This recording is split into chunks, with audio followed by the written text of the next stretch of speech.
Assalamualaikum warahmatullahi wabarakatuh. Waalaikumsalam warahmatullahi wabarakatuh. Selamat pagi Ananda semua. Pagi, Bu. Bagaimana kabarnya hari ini? Alhamdulillah baik. Alhamdulillah. Nah, sebelum kita memulai pelajaran, Ibu akan meminta kepada ketua kelas untuk memimpin doa. Kepada ketua kelas, dipersilakan.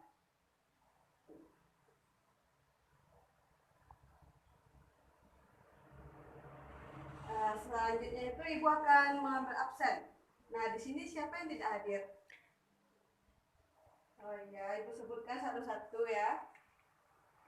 Lenianti Warubu, Hadir, Bu. Eza Rahmadani, Hadir, Bu. Zelvia Enda Putri, Hadir, Bu. Nadia Okta Purnika, Hadir, Bu. Etni Daisy Herawati Purba, Hadir, Bu. Atari Hani Milia, Hadir, Bu. Ricardo Doni Samarurok, Hadir, Bu. Amrianus Sakele. Hadir, Bu. Nah, bagus Ananda semua hadir. Jadi pada hari ini materi kita tentang apa? Siapa yang tahu materi kita hari ini? Oh iya, Amri, silakan. Benar yang dikatakan Amri, materi kita hari ini yaitu tentang gelombang mekanik. Tentang gelombang mekanik.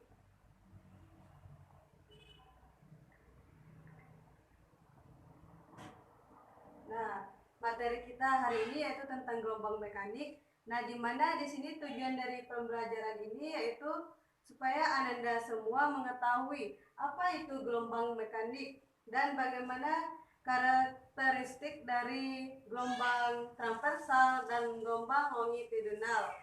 Dan juga dapat mengetahui apa itu gelombang berjalan dan gelombang stasioner dan penerapannya dalam kehidupan sehari-hari. Nah, itu tadi tujuan dari pembelajaran kita hari ini. Selanjutnya, dari sini kan kita sudah tahu gelombang mekanik. Nah, berarti kita harus tahu dulu apa itu gelombang. Nah, iya, gelombang itu adalah getaran yang merambat. Nah, jadi gelombang ini getaran yang merambat, sedangkan gelombang mekanik itu adalah suatu gelombang yang dalam perambatannya memerlukan medium atau perantara. Jadi gelombang mekanik ini berdasarkan arah rambatnya dan getarannya itu dibagi menjadi dua. Yang pertama ada gelombang transversal.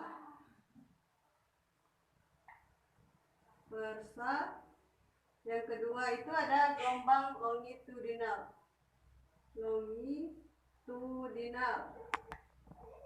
Nah, gelombang transversal ini yang seperti apa? Siapa yang bisa menjawab? Ya, benar yang dikatakan Leni, gelombang transversal itu adalah gelombang yang arah rambatnya tegak lurus dengan arah getarnya. Contohnya itu gelombang tali. Nah, gelombang transversal ini bentuk gelombangnya itu atau gambar gelombangnya seperti ini.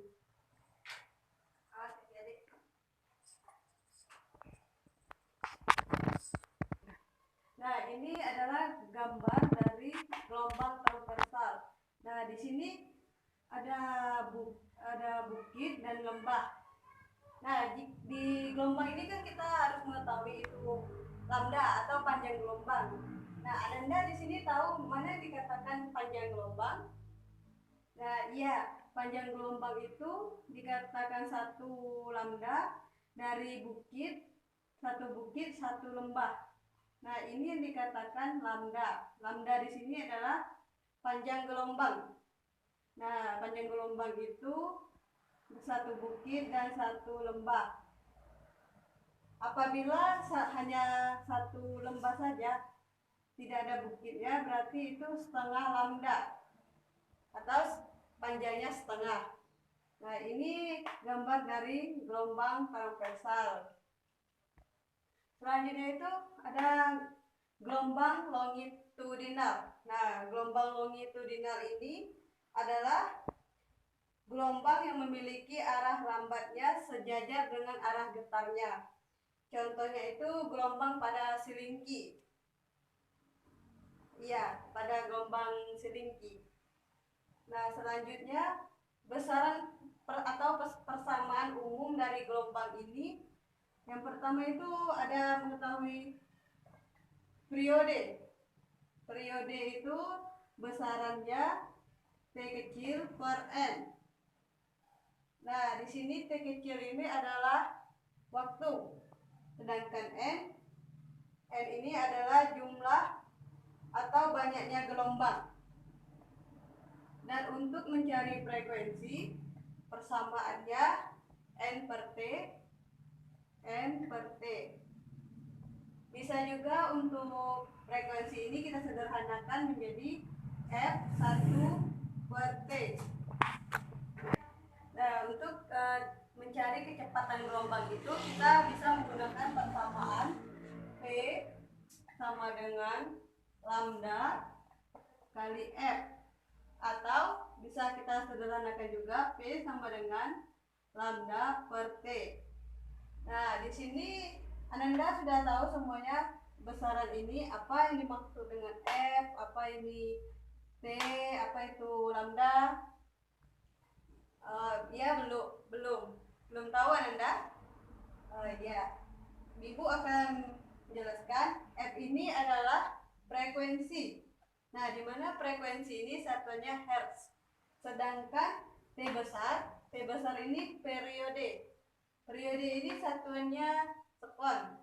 Sedangkan T kecil ini waktu. Waktu yang diperlukan suatu gelombang itu satuannya sekon. Sedangkan N banyaknya gelombang. Nah, di sini V ini adalah kecepatan gelombang.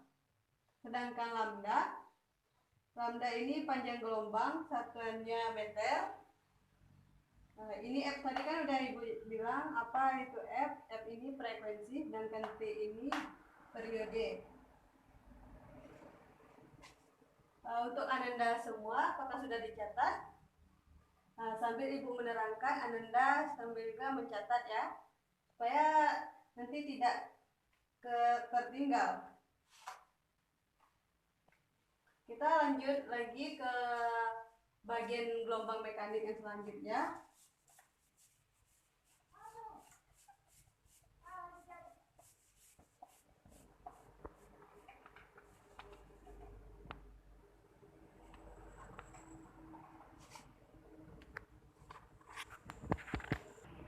Nah, selanjutnya di gelombang mekanik ini kita akan bahas tentang gelombang berjalan dan gelombang diam atau gelombang stasioner.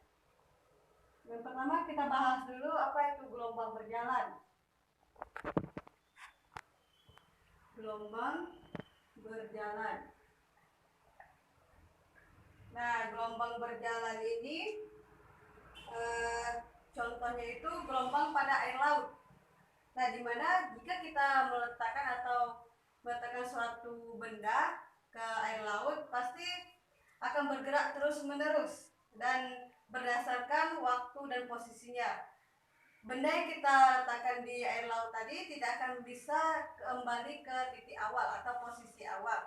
Nah, itulah contoh dari gelombang berjalan. Gelombang berjalan ini dia akan bergerak terus-menerus dan berdasarkan waktu dan posisinya, dan tidak akan bisa kembali ke posisi awal.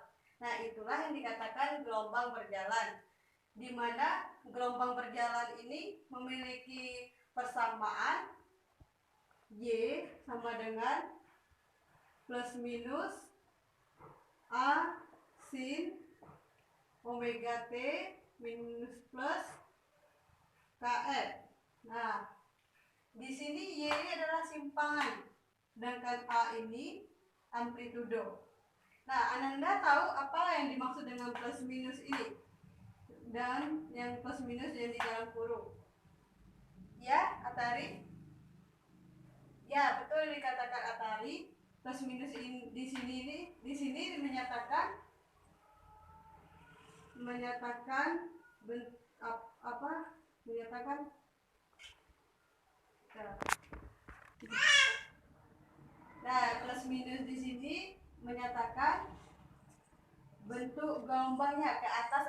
bawahnya.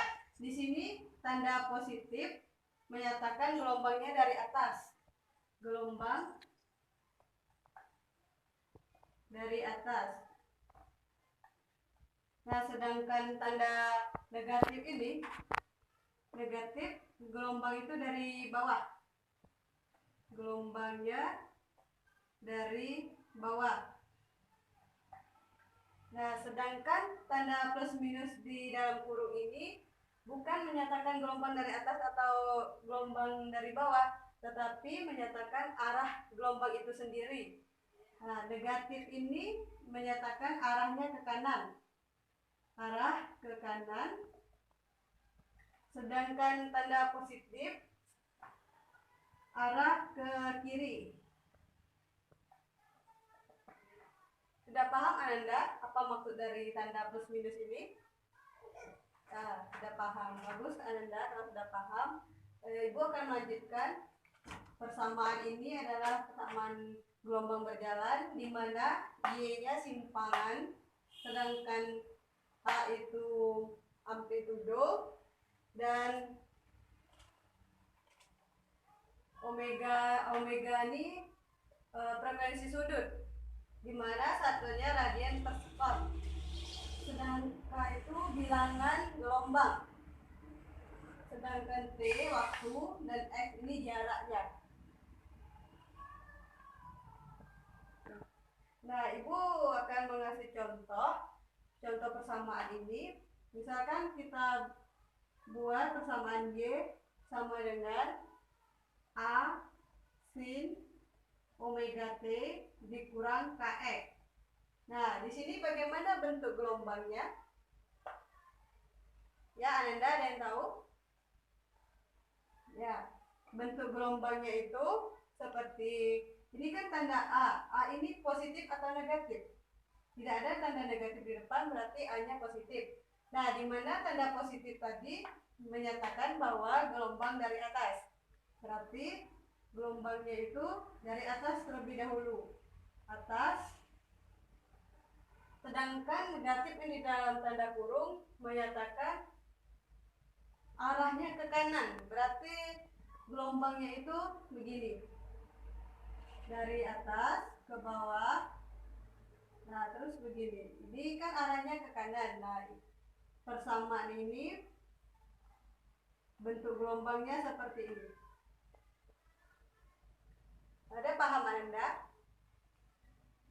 Bagus kalau sudah paham. Ini sudah dicatat? Ya. Ibu akan melanjutkan ke pembahasan selanjutnya. Ini kan tadi mengenai gelombang berjalan.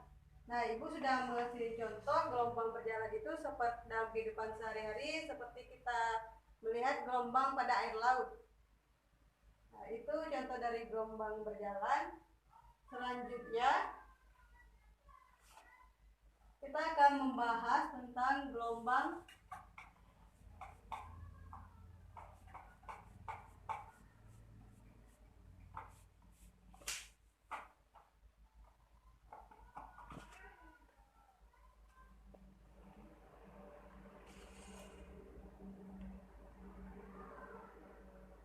selanjutnya itu ada gelombang stasioner.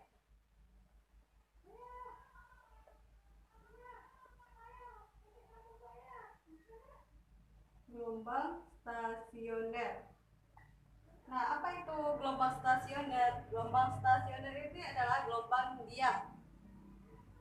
Gelombang diam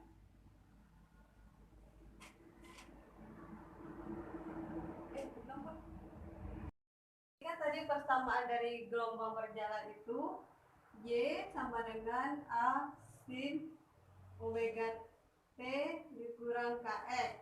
Nah, jika di sini tidak misalkan di soal tidak diketahui omeganya berapa atau K-nya berapa, kita bisa menggunakan persamaan untuk mencari omega atau frekuensi sudutnya menggunakan omega sama dengan 2πf. 2πf. Nah, atau bisa juga kita sederhanakan omega itu sama dengan 2pi per T per periode. Selanjutnya untuk persamaan K itu bisa kita gunakan K sama dengan 2pi per lambda. Nah, ini jika di soal tidak diketahui berapa nilai omega dan nilai K-nya. Nah, selanjutnya jika di suatu soal ditanya mengenai gelombang partikel. Nah, bisa kita gunakan rumus gelombang partikel itu dengan turunan dari posisinya, turun dari simpangan ini tadi. Kalau gelombang biasa atau gelombang secara umum, rumus kecepatannya itu P sama dengan lambda kali F atau lambda per T. Lambda per T. Ini rumus kecepatan gelombang secara umum. Nah, jika kita ditanya mengenai berapa gelombang partikel, kita bisa menggunakan turunan rumus dari simpangan ini, dari posisi awalnya. Nah, di mana rumus kecepatan partikel itu adalah dy per dt. Kecepatan partikelnya itu persamaannya V sama dengan dy per dt. Nah, berarti turunan dari y ini, dari simpangannya. Di sini kan A sin omega t dikurang kx. Jadi turunannya itu turunnya terhadap t. Di sini ada huruf T yang mana? Asin atau omega T dikurang KX. Nah, iya, yang ada huruf T itu ada di omega. Berarti kalau turunannya terhadap DT, jadi omega T turunin terhadap T itu tinggal omega. Omega ini bisa kita letakkan di depan. Jadi omega A sin omega T dikurang KX. Nah, ini turunan dari dy per dt. Jika kita mencari kecepatan partikel gelombang, ini persamaannya. Nah, ini kan udah diketahui kecepatan partikel gelombang. Selanjutnya itu ada percepatan partikel gelombang. Jika kita mengetahui percepatan partikel gelombang, kita bisa menggunakan persamaan dari V ini atau kecepatan partikel ini. Bagaimana bentuk persamaannya, Anda? Ya, bentuk persamaannya itu turunan terhadap V tadi. Berarti A sama dengan dP per dt. A sama dengan dP per dt. Di sini Ibu hapus ya Anda, yang bagian sini udah dicatat. Kalau sudah Ibu hapus.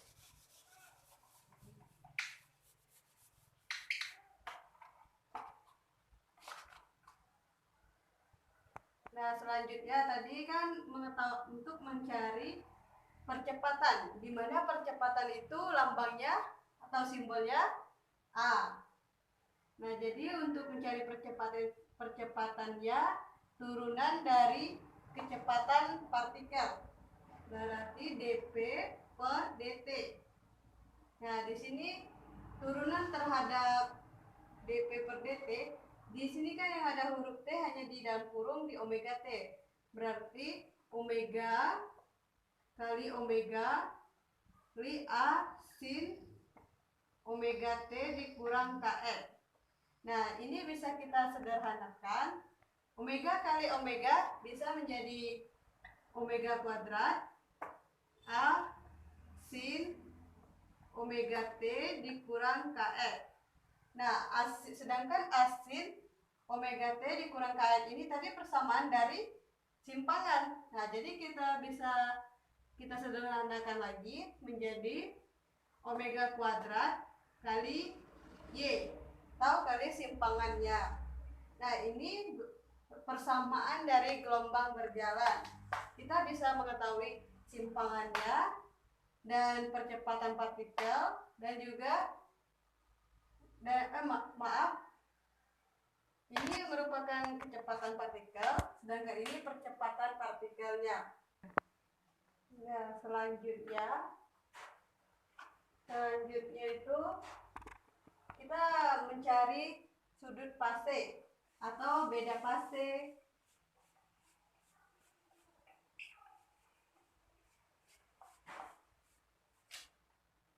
Nah, persamaan dari sudut fase yaitu sudut fase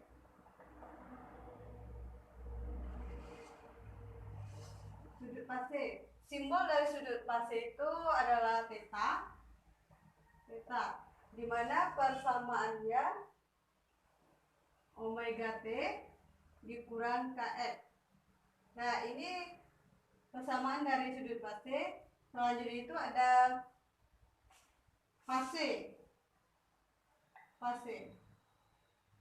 Nah, sedangkan persamaan fase adalah theta per 2pi. Sedangkan untuk beda fase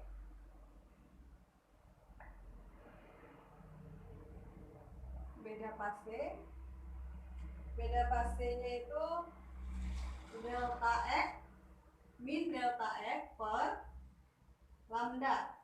Nah, di sini beda fase simbolnya itu delta c. Nah, ini persamaan untuk sudut fase dan beda fase. Nanti untuk lebih jelasnya ada Ibu kasih contoh soal dan latihan mengenai sudut fase dan beda fase. Ada yang mau ditanyakan Ananda? Jika tidak, Ibu lanjutkan ke materi selanjutnya. Ini sudah dicatat? Oke, kalau sudah, Ibu hapus.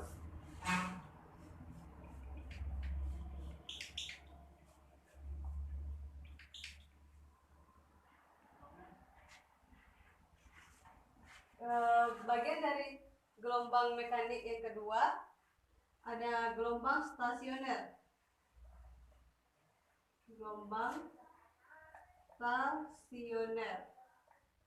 Nah, apa itu gelombang stasioner? Gelombang stasioner ini adalah gelombang diam. Nah, gelombang stasioner ini adalah gelombang yang diam. Contohnya itu gelombang pada tali. Gelombang tali. Nah, di gelombang stasioner ini amplitudenya itu berubah karena dia ada gelombang datang dan gelombang pantul yang saling menghilangkan atau saling menjumlahkan. Itu yang dimaksud dengan gelombang stasioner. Nah, di sini gelombang stasioner itu terbagi menjadi dua. Yang pertama ada gelombang ujung terikat.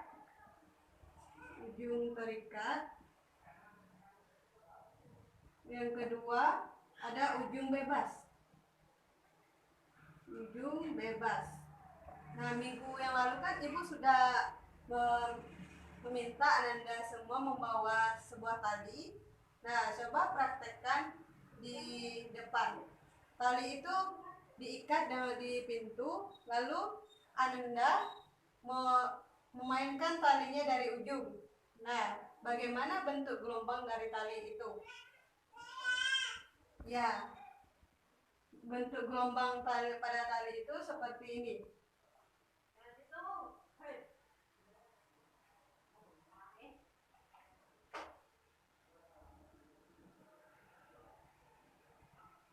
Nah, anggap saja ini tiang pintu tadi dan tali kita ikat di sini. Nah, Ananda menggetarkan tali itu dari ujung sini. Ini arah getarnya. Arah getarnya atau asal getarnya.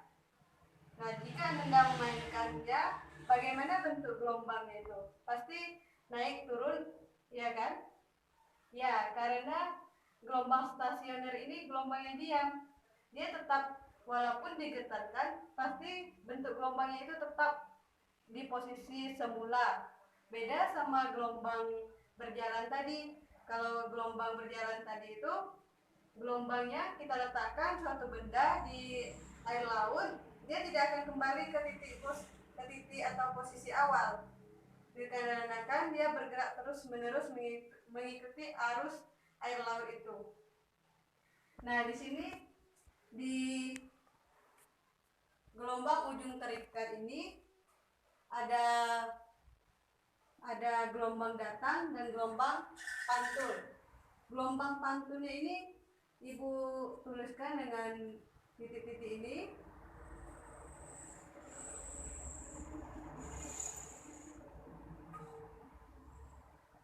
Nah, ini gelombang datang, ini gelombang pantul.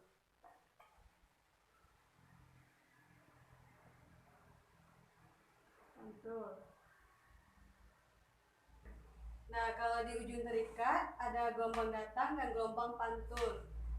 Nah, inilah tadi yang mengatakan bahwa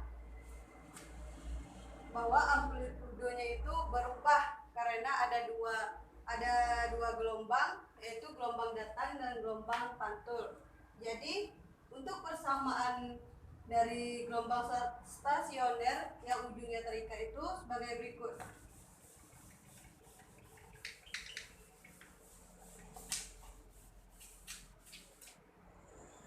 Nah, persamaannya Y sama dengan Y1 ditambah Y2. Misalkan ini Y1-nya itu posisi awalnya itu A sin omega T dikurang KX. Nah, sedangkan Y2-nya itu kita ganti saja di bagian plus minus yang di bagian dalam kurung ini kita ganti positif. Jadi A sin omega T ditambah KX. Nah, asin ditambah asin menjadi 2 asin. 2 asin omega T dikurang KX ditambah omega T tambah KX. Nah, ini berarti menjadi 2 asin KX ditambah 2 asin KX cos omega T. Nah, ini persamaan dari ujung terikat. Y-nya itu sama dengan Y1 tambah Y2.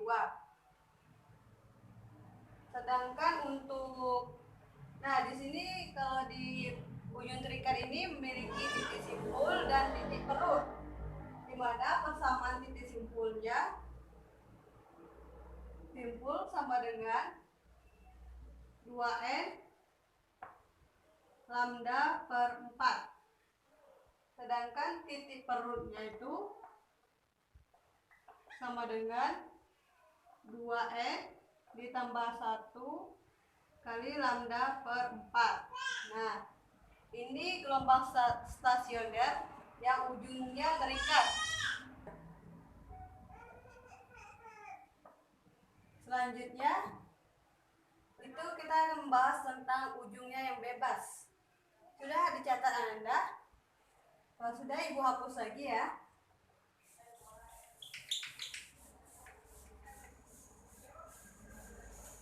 Nah, sebelum Ibu lanjutkan, apakah Anda semua sudah paham dengan materi yang Ibu jelaskan ini tadi? Kalau belum paham, silakan ditanya. Ya, Doni, mau nanya? Nanya apa? Oh, tidak. Kira Ibu tadi Doni mau menanya. Selanjutnya itu kita bahas tentang gelombang stasioner yang ujungnya bebas. Ujung bebas.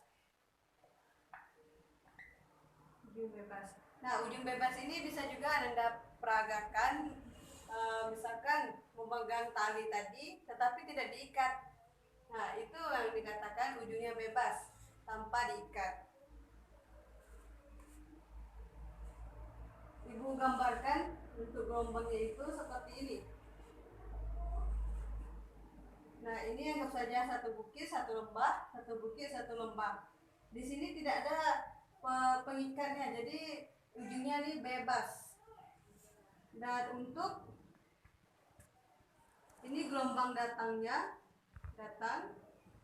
Dan ini tuh gelombang apa Anda? Ya, gelombang pantul ya. Nah, ini gelombang pantul.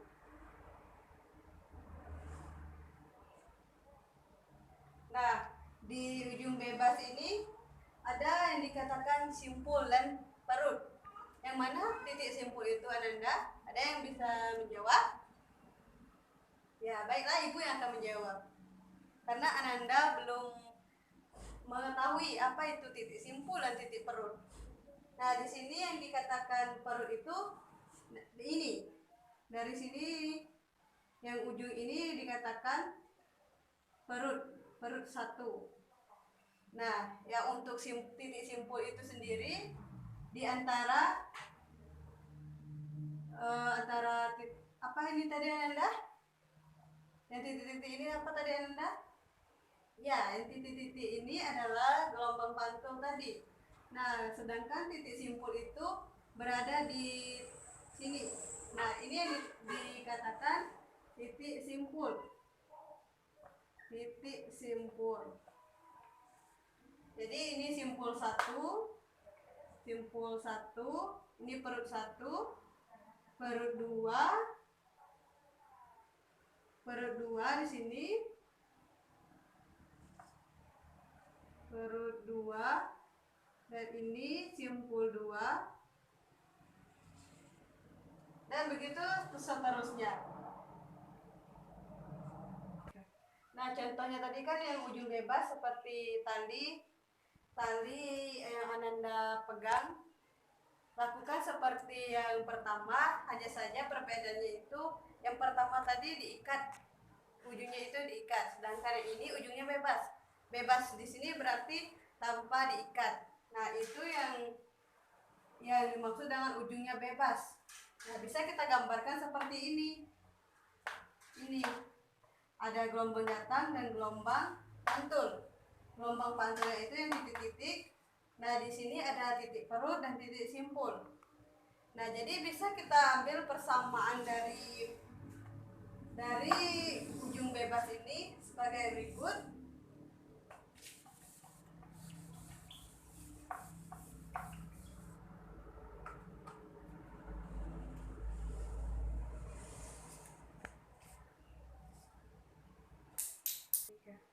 Persamaan dari ujungnya bebas itu Y sama dengan 2A cos KX sin omega T.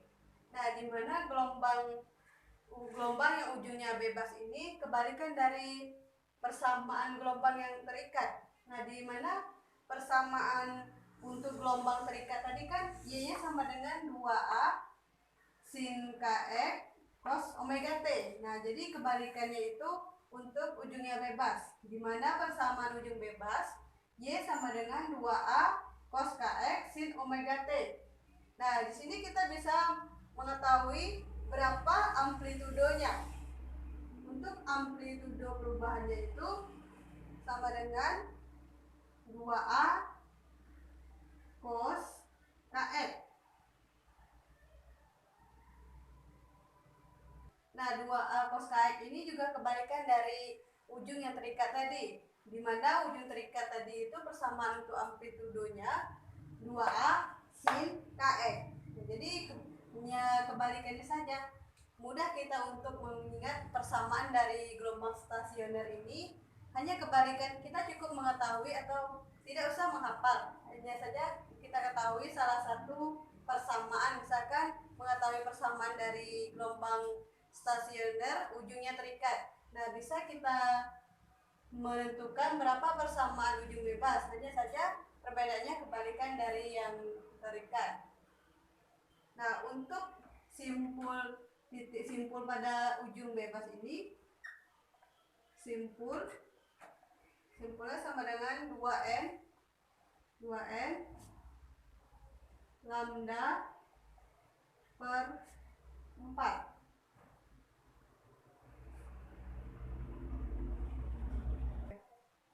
Untuk simpulnya itu 2n ditambah 1 lambda per 4. Nah, perbedaannya ini sama dengan yang ujungnya terikat tadi. Kalau ujung terikat tadi kan yang 2n tambah 1 kali lambda per 4 itu untuk titik perut. Nah, sedangkan di ujung bebas itu untuk mencari simpul, titik simpulnya. Sedangkan untuk titik perutnya itu menggunakan persamaan 2n kali lambda per 4. Nah, ini juga kebalikan dari titik terikat tadi, dimana ini persamaan dari titik simpul kalau di ujungnya yang terikat. Nah, sampai sini Ananda sudah paham? Sebelum Ibu melanjutkan ke contoh soal dan latihan, sudah paham? Kalau sudah paham, ambil buku latihannya. Ibu sebelum mengasih latihan, Ibu akan memberikan contoh soal. Nah, contoh soal itu ada di halaman 15 di LKS-nya. Kerjakan terlebih dahulu yang contoh soal, nanti akan lanjut ke latihan. Kita bahas sama-sama ya Ananda tentang contoh soal yang di halaman 15 tadi. Nah,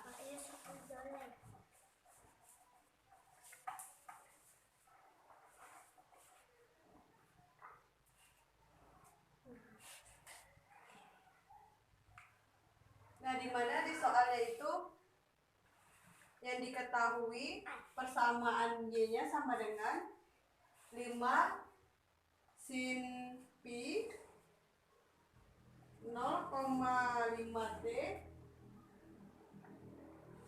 dikurang 10,5 X.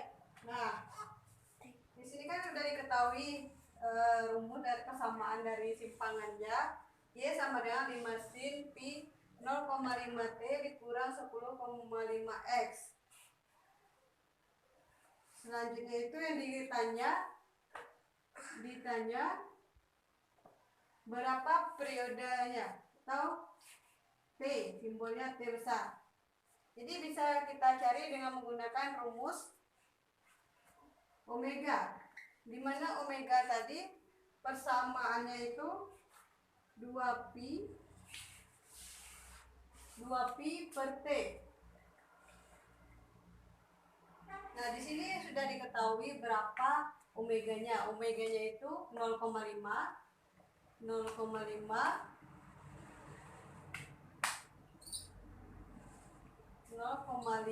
pi, sedangkan sini 2pi per T. Jadi T bisa kita pindah ruaskan. T sama dengan 2pi per 0,5 pi. Nah, pi per pi itu bisa kita coret habis. Jadi tinggal 2 per 0,5. Berapa 2 dibagi 0,5 Anda? Ya, benar. Berarti T-nya itu sama dengan 4 sekon. Nah, ini jawaban dari contoh soal yang ada di LKS pada halaman 15. Nah, jadi periodenya itu 4 sekon. Nah, sampai sini paham Ananda? Ya, kalau paham silakan lanjutkan ke latihan yang ada di LKS pada halaman 20. Kerjakan nomor 1 sampai 5.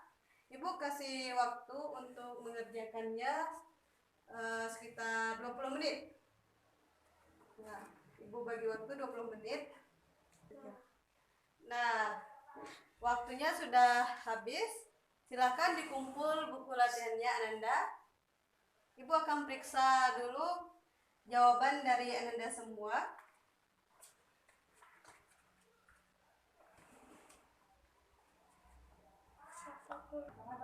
Nah, iya, Ibu sudah memeriksa Ya, Ibu sudah memeriksa latihan Ananda semua. Di sini Ananda sudah paham dalam materi gelombang mekanik. Dan ini jawabannya benar semua. Ya. Nah, latihannya udah Ibu periksa, benar semua. Di sini ada yang mau ditanyakan sebelum kita mengakhiri pertemuan ini? Jika tidak ada, Ibu akan akhiri. Nah, sebelum mengakhiri pertemuan hari ini, Ibu akan meminta Ananda untuk menyimpulkan materi kita hari ini mengenai gelombang mekanik. Ya, kepada Ananda siapa? Ananda Eza Ramadhani. Kepada Ananda Eza, apa simpulkan materi kita hari ini? Ya, materi kita hari ini ya, kepada Eza. Ya, benar yang disimpulkan sama Eza, gelombang mekanik ini adalah suatu gelombang yang arah rambatnya itu memerlukan medium atau perantara. Nah, di gelombang mekanik ini tadi kita akan membahas tentang gelombang transversal, gelombang longitudinal, dan juga gelombang berjalan dan stasioner. Nah, di mana gelombang transversal itu tadi adalah ya arah rambat dan arah getarnya itu sejajar. Sejajar itu tadi gelombang apa Anda? Ya, gelombang longitudinal, bukan gelombang transversal. Gelombang transversal itu tadi adalah gelombang yang arah rambatnya dan arah getarnya itu tegak lurus. Nah, demikian simpulan materi kita hari ini. Apabila ada yang belum paham, silakan tanyakan sama Ibu. Kalau tidak ada di sini pertanyaannya, Ibu akhiri pertemuan kita hari ini berhubung waktunya sudah habis. Demikian pertemuan kita hari ini dan Ibu akhiri. Wabillahi taufiq wal hidayah. Wassalamualaikum warahmatullahi wabarakatuh. Waalaikumsalam warahmatullahi wabarakatuh.